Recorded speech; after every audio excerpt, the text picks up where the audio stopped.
Assalamu alaikum, welcome to Roshan Academy. In this video, we are going to discuss about sol gel method. It is a bottom-up technique. I am going to tell you in a very simple way that you will understand in one go. So, what is sol? Sol is actually a suspension of the solid particles that are dispersed in liquid.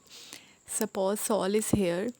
The sol is then transformed into gel by adding gelling agents and changing the temperature and pH as well. The gel has proper three-dimensional structure and definite shape. It is actually a semi-solid material, so it has some solvent in itself that is needed to be dried to form the final product. So in the sol gel process, the sol is first converted into gel and then it is dried and grinding occurs and finally sifting and the final product is obtained.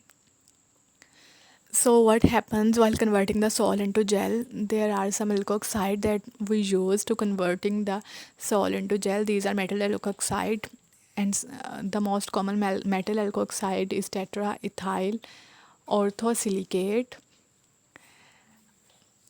After that, hydrolysis occur and condensation process occur. Like when the sol is converted into gel, then the condensation process occur to interconnect the sol particles to form the gel. And then hydrolysis occur to remove the extra water from the gel, and further processes happens like drying the gel by zero gel, cryogel, or aerogel. Zero gel is a process in which the gel is dried thermally, and in cryogel, the gel is dried by freeze drying. And in aerogel, we use a supercritical fluid. A supercritical fluid is a fluid that lies in liquid to gas phase and has temperature that is above the critical temperature and has a very high pressure. We use supercritical fluid to remove the liquid from the delicate material like gel. So what we do here, suppose we use carbon dioxide to remove the extra water or solvent from the gel, we will use CO2 that will penetrate into gel.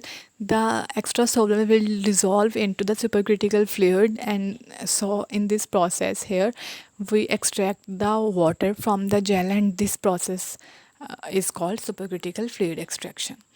So in this flow diagram, we see that the sol is converted into gel and then the drying process occurs and final product is here.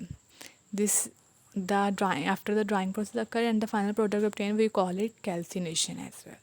Thank you so much for watching. Allah.